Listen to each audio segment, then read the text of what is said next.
So one very useful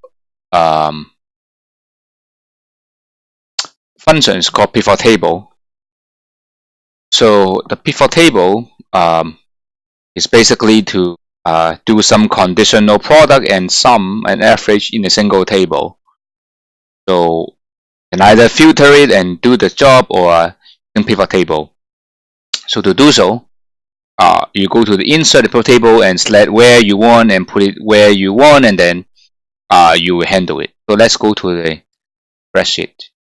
Here, the data here. What you're going to do is insert and choose pivot table, and then you click table this data coming from. The first one, and you usually you put in the existing cell to make it easy to see, and click OK. Then you need to put what kind of the field you want, right? And so usually you want to put the stock.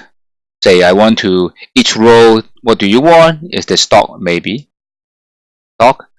What kind of the average we want? Maybe we want volume. Say so we will give them some of the volume. And sometimes we want the price, right? But some of the price doesn't make sense too much, so we want to change to say you click on it and click the field setting. I want the say the average.